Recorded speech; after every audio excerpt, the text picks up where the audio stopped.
दोस्तों आज हम बात करेंगे वे डिफेंस ऑर्गेनाइजेशन से बिलोंग करने वाले सभी इंस्टीट्यूशन के, चाहे इंडियन आर्मी हो, एयरफोर्स हो और नेवी हो, या वो डीएससी वाले सोल्जर्स हो, या वो एक्स सर्विसमैन हो, वेटरन्स हो, या उनके बच्चे हो, तो या उनकी फैमिली हो, वाइफ हो, नेक्स्ट ऑफ किन हो।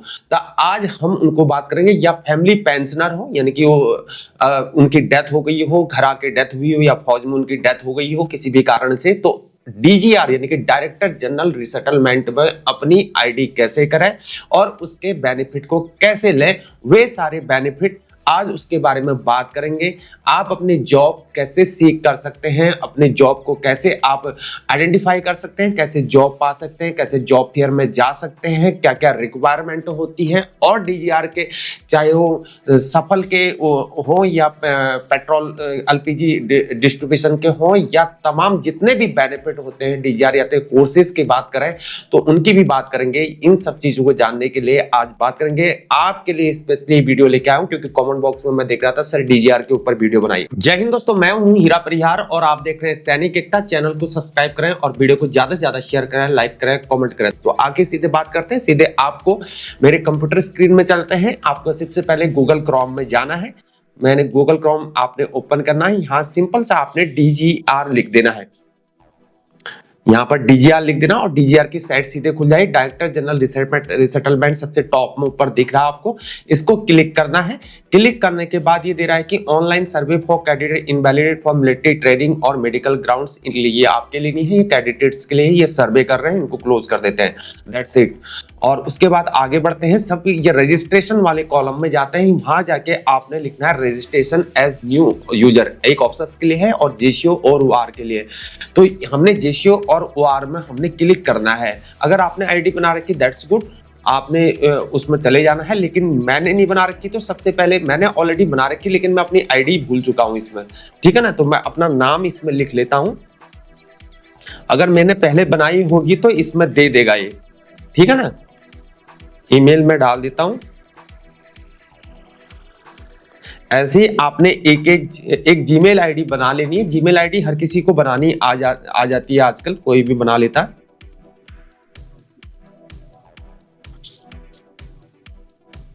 अपना मोबाइल नंबर आपने डाल लेना है। पासवर्ड मान लेना। पासवर्ड के लिए साइड पे देखा कि पासवर्ड के कैरेक्टर आपने देखने हैं। इट्स मस्ट कंटेन 8 और 16 कैरेक्टर हो सकते हैं। 2 लेटर से बोला 2 लेटर होने चाहिए। मिनिमम 1 अपर केस होना चाहिए। अपर मतलब कंप्यूटर के स्क्रीन में होता है, ऊपर वाला केस होना चाहिए बोल रहा है। तो और नीचे जो है आपने दे रखे हैं the following 5 9 accepted character has, या आपने अपस्ट्रोफी या स्टार टू कॉमाज ये लगाने हैं, ठीक है ना। मैं अपना पासवर्ड लिख लेता हूं इसमें।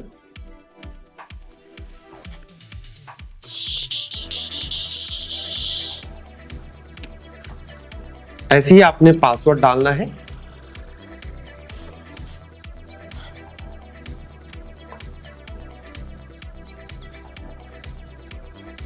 तो ये हो गया सक्सेसफुली।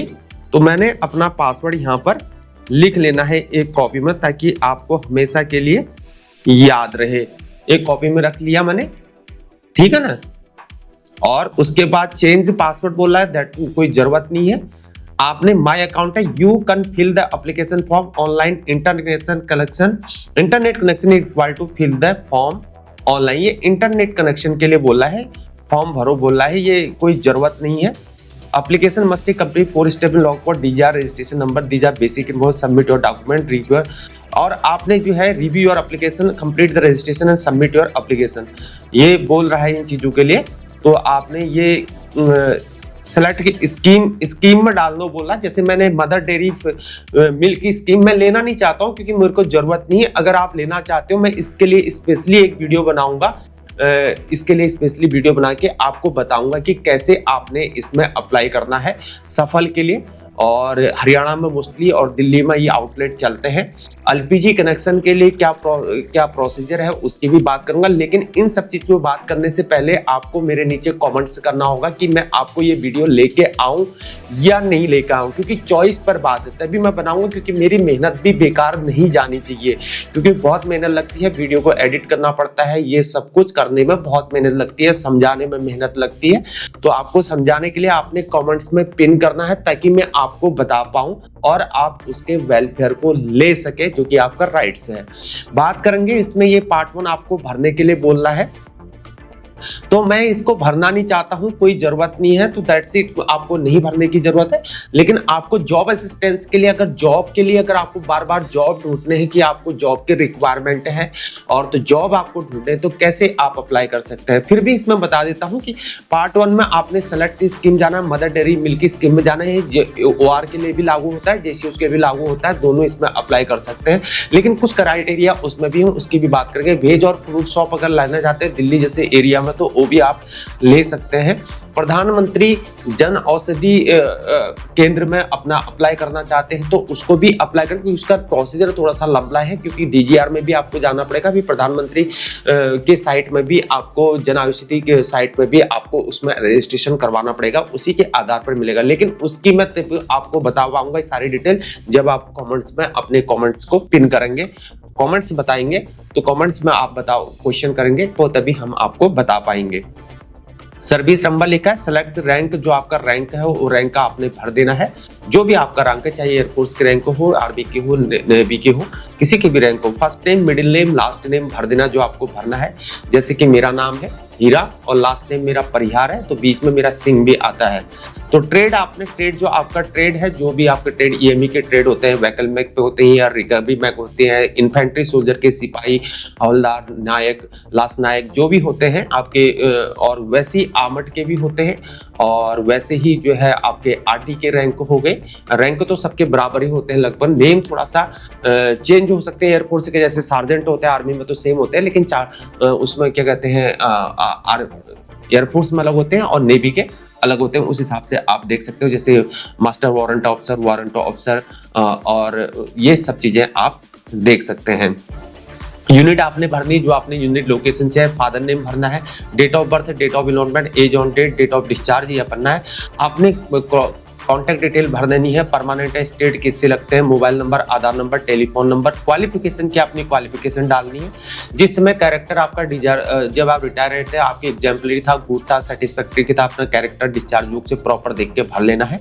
मेडिकल कैटेगरी आप सेफ वन है, सेफ वन है क्या है, या आप मेडिकल कैटेगरी है सेफ 2 सेफ 3, और PPO नंबर आपने देख लेना है जो भी आपकी कैटेगरी है। और दिल्ली में कहाँ, अगर आप सफल, ये जो वेज और फ्रूट शॉप्स का है, आप कहाँ खुलना चाहते हैं, या उसके लिए जिसके लिए आपने अप्लाई कर रखा है, जैसे मैंने मदर डेयरी और उसके लिए आप करना चाहते तो मदर डेयरी का कहाँ खोलना चाहते हैं, जैसे NCR में है, गाजियाबाद में, गुड़गांव में, नोएडा, फरीदाबाद, और दिल्ली में west, south, east, central, east और नॉर्थ में है। एम्प्लॉयड है या अनएम्प्लॉयड है, आपने ये देख लेना है।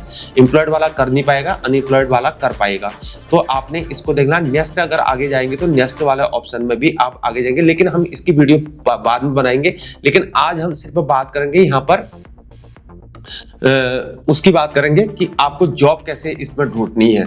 माई डैशबोर्ड में मैं वापस चले जाता हूं। तो DGR जॉब आपने गूगल में सर्च किया, जैसे ही आप गूगल में सर्च करेंगे DGR, तो जॉब फॉर JCO/OR ऑप्शन एक खुल के आ जाएगा। उसमें आप जॉब देख सकते हैं अपनी क्राइटेरिया के अनुसार, और जो जो आपसे करने के लिए बोल रहा है उस कार्रवाई को आपने करना है। Job opportunity for ESM JCOR equivalent vacancy called out by employment news, online website और एटसेट्रा, इससे ये देते हैं ये लोग। और एक्सेल की सीट में आपने इसको डाउनलोड करके उसमें अपना डेटा भर के, यहाँ पर ऑनलाइन देता है तो ऑनलाइन आपने डेटा देना है, या आपने राज्य शिला सैनिक बोर्ड से या सोल्जर बोर्ड से अगर आपको देने के लिए बोलता है उधर जाके और वहां से कार्रवाई करना है। आपने इस कार्रवाई को, इसमें टच रहना पड़ता है, और जितनी जल्दी आप कार्रवाई करेंगे उतना आपके लिए अच्छा होता है। हालांकि इसके बेनिफिट बहुत कम मिलते हैं क्योंकि लोगों को इसकी जानकारी नहीं होती है, और जब तक जानकारी होती है उसकी डेट निकल जा चुकी होती है। तो इन बातों को समझना, आपने सोल्जर बोर्ड तुरंत जाना है, इन टच में रहना है। जैसे इसमें वैकेंसी निकल रखी, Reliance group private security guard की वैकेंसी निकली है 6 मार्च 2025 इसकी लास्ट डेट है। देखते हैं इसमें मांग क्या रखा है। क्लिक करेंगे तो रिलायंस ग्रुप की है। इसमें protecting insuring safety preventing unauthorised access through vigilance monitoring and responding incident security guard की वैकेंसी है। 100 वैकेंसी इन्होंने ले रखी है। सिक्योरिटी गार्ड है, मिनिमम 10th पास मांग रखा है, एज है 35 से 40 लाख और जामनगर गुजरात में जो है ये वैकेंसी है। और आपकी जो है सैलरी इसमें 44,530 रुपए आपको सैलरी दी जाएगी, पर मंथ दी जाएगी। और आपका काम जैसे कि आपको बता दिया ईपीएफ आपका इसमें कटेगा। डब्ल्यूसी वर्कमैन कंपनसेशन इसमें भी आपका कंपनसेशन वर्कमैन कंपनसेशन भी रहेगा, बोनस भी रहेगा। और टेक होम पर मंथ जो है 36,000 रुपए पर मंथ आपके हाथ में इन हैंड सैलरी मिल पाएगी। और 6 मार्च 2025 इसकी लास्ट डेट है और जो कि जा चुकी है। 6 मार्च 2025 जा चुका है। ये बोलता है कि all exception ASM are requested to download the willingness format uploaded DGR website. तो विलिंगनेस सर्टिफिकेट को आपने डीजीआर से डाउनलोड करना है, वो अभी बताता हूं कैसे करना है। ये कार्रवाई आपने फ्यूचर में करनी है, ये मैं आपको एग्जांपल बता रहा हूं। अगर आप चाहते हैं कि मैं डीजीआर के जॉब असिस्टेंट आपको जॉब देते रहूं कि जॉब की वैकेंसी आए टाइम टाइम से मैं आपको देती हूँ कि आपके अगर आप वीडियो में अगर हमारे यूट्यूब चैनल से आप जुड़े हैं, अपने यूट्यूब सैनिक एकता से अगर आप जुड़े हैं तो आपको टाइम टाइम से वैकेंसी कौन कौन सी निकल रही है, कहाँ निकल रही है, क्या निकल रही है, स्टेट गवर्नमेंट्स की, प्राइवेट सेक्रेटरी से प्राइवेट सेक्टर में और गवर्नमेंट सेक्टर और पीएसयू सेक्टर में जहां भी निकल ली, all India all state central government. तो ये सारी वैकेंसी मैं आपको बताऊंगा, तभी बताऊंगा जब आप चाहेंगे। कमेंट बॉक्स में आप कमेंट करना, ऐसी वीडियो में आपको बार बार लेते रहूंगा ताकि आपको इंफॉर्मेशन रहे इसके रिगार्डिंग। अगर आप जॉब कर रहे हैं, अब फौज में हैं, रिटायर आने वाले हैं, तो आपको पता होना चाहिए, ठीक है ना। वो बोला जिला सैनिक बोर्ड से और राज्य सैनिक बोर्ड से मेल करो, बोल रहा है केवल मेल ओनली। और टू डीजीआर जो ये वेबसाइट दे रखी है इन्होंने, इसमें मेल करना है। If there are meeting the QR जो उसकी क्यूआर मांग रखी है, क्वालिफाइंग रिक्रूटमेंट जो रिक्वायर्ड मांग रखी है, इजन in the principal employ for the vacancy no coding if any detail found the income missing the candidate of ESM will not be accepted मांग रखा है। लेकिन पीडीएफ फॉर्मेट में आपको देना है और स्कैन्ड इमेज को करना है और फोटो वर्ल्ड फाइल एटसेट्रा। दोस्तों अगर आप चाहते हैं कि अपना सीवी कैसे दें, यानी कि जब आप ऑनलाइन अप्लाई करेंगे तो आपने किसी प्राइवेट सेक्टर में अगर आप जॉब अप्लाई करना है तो अपने सीवी को कैसे बनाएं, कौन कौन से डेटा सीवी में भरा है, यानी कि जिसे सिंपल भाषा में बायोडाटा कहते हैं, या आप रिज्यूमे कह सकते हैं। रिज्यूमे लेकिन डिफरेंस होता है, रिज्यूमे अलग होता है, सीवी अलग होता है, बायोडाटा होता है। इन तीनों का डिफरेंस भी अलग अलग होता एक ही है, लेकिन इन चीजों में भी डिफरेंस होता है। तो इन चीजों को आपने कैसे बनाना है, कैसे अपने सीवी को तैयार करना है, कैसे अपना रिज्यूमे तैयार करना है, कैसे अपने बायोडाटा देना है प्राइवेट सेक्टर में अप्लाई करने के लिए। अगर आप उसकी वीडियो बनाओ बोलते हो तो मैं आपको बताऊंगा कि कौन कौन से रिक्वायरमेंट आपने फिल करने हैं, कौन कौन सी डिटेल डालनी है, कौन सी अंग्रेजी लिखने, चाहे आप जवान है चाहे जेसीओ है। मैं अफसर की बात नहीं कर रहा हूं, अफसर तो खुद ही कर लेता हूं क्योंकि वो बहुत ज्ञानी है, लेकिन हम बात करते हैं यहाँ पर जवानों की और यहाँ पर जेसीओस की बात करेंगे, खासतौर पे इन्फेंट्री सोल्जर की बात करेंगे। तो आप कैसे अप्लाई करेंगे और रिज्यूमे कैसे डालें, सीवी कैसे डालें, सीवी में क्या लिखें, रिज्यूमे में क्या लिखें, बायोडाटा में डिटेल्स में क्या क्या लिखें, कौन कौन से रिक्वायरमेंट है, कौन सी अंग्रेजी होनी चाहिए। अगर आप चाहते हैं मैं स्पेशली इसकी वीडियो बनाऊं तो जरूर कमेंट बॉक्स में बताएं कि सर सीवी के लिए आप वीडियो बनाइए और बायोडाटा डिटेल्स में क्या क्या करना पड़ेगा, रिज्यूमे में कौन कौन सी डिटेल डालनी पड़ेगी, कैसे बनाना पड़ेगा। इन सब चीज जानकारी के लिए आप कमेंट्स जरूर करिए, प्लीज आपके लिए जरूर वीडियो बनाऊंगा। आपके सामने स्क्रीन में दिख रहा है, ये स्क्रीन में आपने डाउनलोड करना है। उस वेबसाइट में जाके आपने ये वाले में कॉलम में जाना है, किसमें, जॉब असिस्टेंट वाले कॉलम में आपने जाना है। अब बात करते हैं यहाँ पर कि कैसे करना है। तो एम्प्लॉयमेंट असिस्टेंट गाइडलाइन आपने देख लेनी है। फॉर्मेट बोल रहा है, फॉर्मेट में आपने जैसे क्लिक करोगे तो ये डाउनलोड हो जाएगा और उसके बाद उसमें क्लिक करोगे। आप एक्सेल की सीट में ये मांगते हैं तो एक्सेल की सीट में आपने डाउनलोड करना है इसको। आरएसपी जीएसबी ऑफिस नेम जो कि एनेक्सियर बी है, वहां सोल्जर बोर्ड में जाके इस कार्रवाई को करना है, वो लिखेंगे वहां पर नेम और नेम ऑफ द पोस्ट, किसके लिए आप अप्लाई कर रहे हैं, name of the organisation, It is also certified the ex-service mentioned herein have not taken any benefit of RSB JSB till date। लेकिन आपने इससे पहले DGR से अपने RSB से इससे कोई भी बेनिफिट नहीं लिया होना चाहिए, ठीक है ना। इन बातों को समझना। नेम ऑफ पोस्ट किस पोस्ट के लिए अप्लाई कर रहे हैं और किस ऑर्गेनाइजेशन के लिए आपको करना है। अपना सीरियल नंबर लिखना है, सर्विस नेम पर, rank, name, date of birth, corps कौन सा कोर से है, ट्रेड है, कैटेगरी आपने SC ST OBC under reserve जो है। आप अगर जनरल कास्ट में आते तो आप उसमें आएंगे जनरल में, अंडर रिजर्व में, और SC ST OBC होंगे तो उसमें आएंगे। क्वालिफिकेशन जो आपकी मांग रखी है उस क्वालिफिकेशन को आपने डालना है। वर्क एक्सपीरियंस आपका क्या है वो सारे वर्क एक्सपीरियंस लिखने हैं आपने। एड्रेस अपना घर का लिखना है, ईमेल आईडी डालनी है और लोकेशन आपने डाल देना है। All willing and eligibility ex servicemen are required to forward their application through their Zila Sainik board, Rajya Sainik board only if they are meeting the QR as given the principal or employer। ये soldier board और राज्य सेना board से बनना वो mail कर देंगे इसको, ठीक है। और आपके पास डेटा आएगी। और कुछ ऐसे वैकेंसीज होती हैं वो बोलते हैं कि डायरेक्टली हमको मेल करो, यानी कि आप डायरेक्टली ईमेल कर सकते हैं, डायरेक्टली मेल कर सकते हैं सीधे कंपनी में, तो आपको जो है इंफॉर्मेशन उसके मिल जाएगी।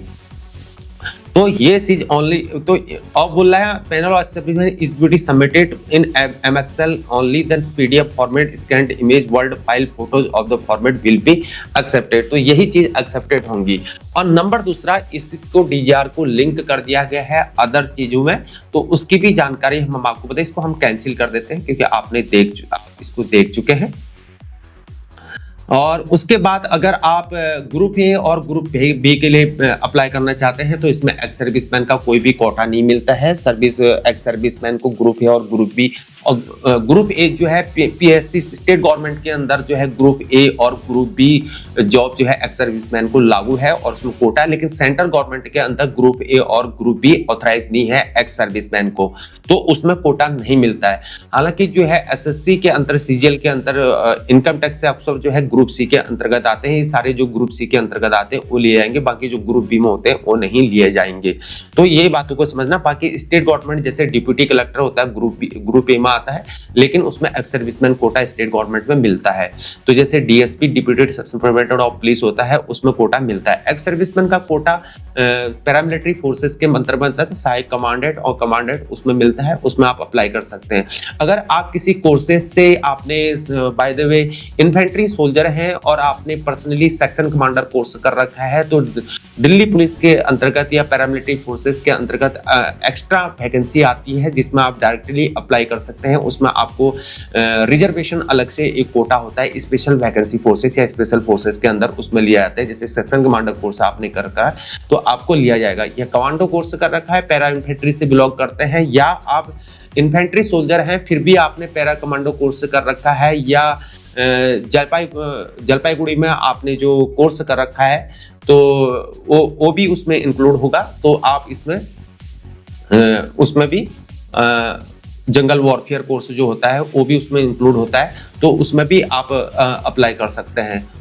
दिल्ली पुलिस के अंदर स्पेशल वैकेंसी निकलती है, उसमें डायरेक्ट अपॉइंटमेंट सब इंस्पेक्टर आप हो सकते हैं। अब जो है जो अगर आप ऑनलाइन जॉब को अप्लाई करना चाहते हैं तो नीचे इन्होंने डायरेक्टर जनरल सेटलमेंट दे रखा है stp.ncs.gov.in में भी आप अप्लाई कर सकते हैं। लेकिन मैं इसके लिए पर्सनली मेरे को एक स्पेशली वीडियो बनानी पड़ेगी क्योंकि मैं इसमें खुद आपको अप्लाई करके दिखाऊंगा कि मैं कैसे अप्लाई कर रहा हूं। ऐसे ही आपको अप्लाई करना है, नीचे इसमें क्लिक करके या डायरेक्टली NCS की वेबसाइट में जाके आप गूगल में सर्च करके आप जा सकते हैं। जैसे ही मैं चले गया हूं, इसमें आपने सबसे पहले ये नेशनल कैरियर सर्विस है और इसमें बार बार जॉब फेयर लगते हैं या जॉब देते हैं, और इसको जो है गवर्नमेंट जो है बार बार बताती भी है कि इसमें जो है जॉब कितनों लोगों को यहाँ पर जॉब दिया गया है, उसका डेटा EPFO के अंतर्गत दिया जाता है। तो इसमें भी आप अप्लाई कर सकते हैं।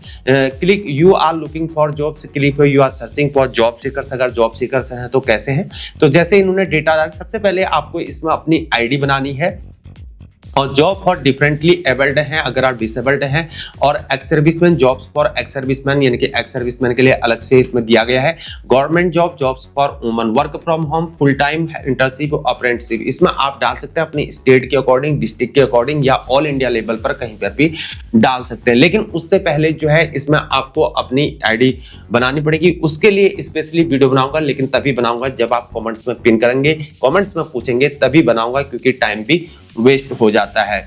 आगे बात करते हैं सीधे। नंबर दूसरा, इस वीडियो के अंतर्गत ये भी मैं आपको बताना चाहता हूं कि अभी जो एक्स सर्विस मैन हैं, जो वेटरन्स हैं, वो अभी रिटायर या कोई रिटायर आने वाले हैं, तो केएसबी के थ्रू जो है आप कैसे केएसबी में अपनी आईडी बनाएंगे और कैसे सोल्जर बोर्ड में क्या कार्रवाई होगी, रिटायर आने के बाद कौन कौन से प्रोसीजर होते हैं जो आपको करने होते हैं, और कैसे आप अपने बच्चों का जो है चिल्ड्रन एजुकेशन अलाउंस के लिए कौन कौन से प्रोसीजर होते हैं।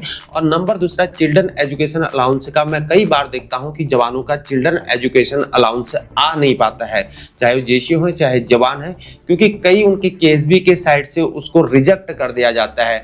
तो रिजेक्ट ना हो उससे पहले हमको कौन कौन सी कार्रवाई करनी है, कैसे अपने स्कूल के बच्चों का जो आपकी जो मार्कशीट या सर्टिफिकेट मिलती है उसमें कौन सी हमारी मिस्टेक रह जाती है, या हमको कोई डिक्लेरेशन सर्टिफिकेट देना पड़ता है। तो डिक्लेरेशन सर्टिफिकेट में अगर हम अंग्रेजी में लिख रहे हैं तो कौन सी हमारी अंग्रेजी गलत हो गई है, अगर हम हिंदी में लिख रहे हैं तो कौन सी हमारी हिंदी मिस्टेक हो गई, कौन कौन से डेटा हमने डिक्लेरेशन में देने हैं, तो उसको हमने कैसे अप्लाई करना है या ऑनलाइन करना है, क्योंकि ऑनलाइन कार्रवाई होती है। तो ऑनलाइन कैसे आपने करना है, अगर आप चाहते हैं कि ये चीज चिल्ड्रन एजुकेशन अलाउंस जो हमारे वेटरन्स भाई हैं या सर्विसमैन हैं या वो फौज में नौकरी कर रहे हैं और रिटायर आने वाले हैं, तो इन चीजों की जानकारी के लिए आप कमेंट्स करें, जरूर आपको बताया जाएगा। तो दोस्तों ये थी अभी तक की जानकारी, और आगे हम बात करेंगे सफल परियोजना के लिए और कौन कौन से बैटल कैजुअलिटी को इसमें बेनिफिट मिलते हैं, वार इंजरी को कौन कौन से बैटल बेनिफिट मिलते हैं, अगर आप एट्रीब्यूटेबल टू मिलिट्री सर्विस हैं, पीस में अगर आप हो रखे हैं तो आपको कौन से लागू होंगे, अगर आप एग्रीवेटेड बाय मिलिट्री सर्विस हैं या पीस में हो रहे हैं या फील्ड में हो रहे हैं, एट्रीब्यूटेबल है तब पीस में है या फील्ड में है, तो आपको कौन कौन से बेनिफिट मिले जिसकी प्रायोरिटी आपकी फर्स्ट होगी, उसकी भी बात करेंगे। आज के लिए इतना ही। जय हिंद, जय भारत। वीडियो को ज्यादा से ज्यादा शेयर करें, चाहे मिलिट्री फैमिली से बिलोंग करते हैं या आप सेवारत कर्मचारी हैं, तो तमाम अपने बड़े प्यार में आप वीडियो को शेयर कर सकते हैं। चैनल को शेयर करें, सब्सक्राइब करें, और वीडियो पसंद आए तो लाइक और कमेंट, डाउट हो तो कमेंट करें, पूछना हो तो कमेंट करें। आज तक के लिए इतना ही। जय हिंद, जय भारत, वंदे मातरम, भारत माता की जय।